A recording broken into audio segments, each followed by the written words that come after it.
We were told if you had the virus, you then had antibodies, you would then be immune from getting it a second time. Now there are some questions about whether or not you're immune, how immune you would be even if you have the antibodies.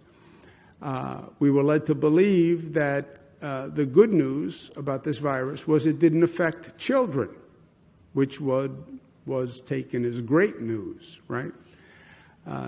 Now we have a new issue that we're looking at, which is something we're just investigating now. But while rare, we're seeing some cases where children affected with the COVID virus can become ill with symptoms similar to the Kawasaki disease or toxic shock-like syndrome that literally causes inflammation in their blood vessels. This past Thursday, a 5-year-old boy passed away from COVID-related complications, and the State Department of Health is investigating several other cases that present similar circumstances.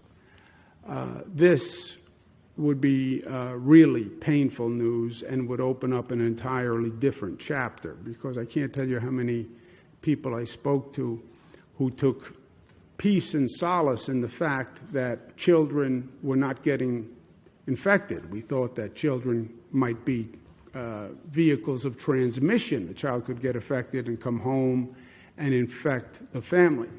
But we didn't think children would suffer from it.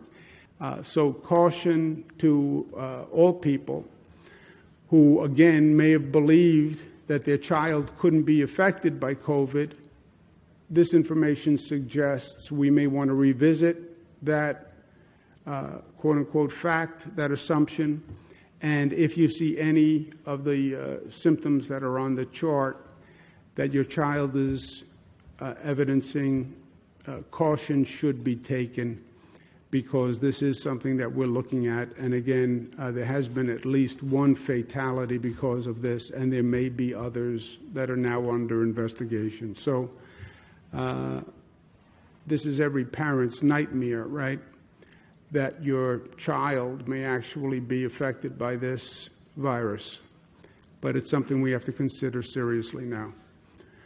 Another fact we do know about this, and a common thread with the virus, is that it affects minority communities more dramatically.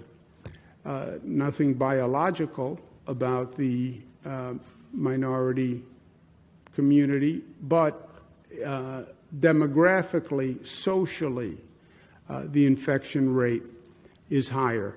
And you see it in the Hispanic community, you see it in the African American community, where they are disproportionately affected.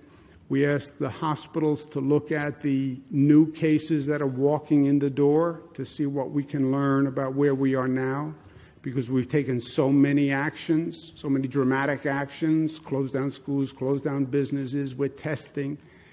We still have new cases. We're getting additional information on these new cases now. And when you look at the new cases and where they're coming from in the state, it's clear that a majority of the new cases and a disproportionate number are coming from minority communities. 21 zip codes with the highest rate of hospitalizations, 20 have greater than average Black and or Latino populations. So this is something that we're focused on and we're going to address, and we will address immediately.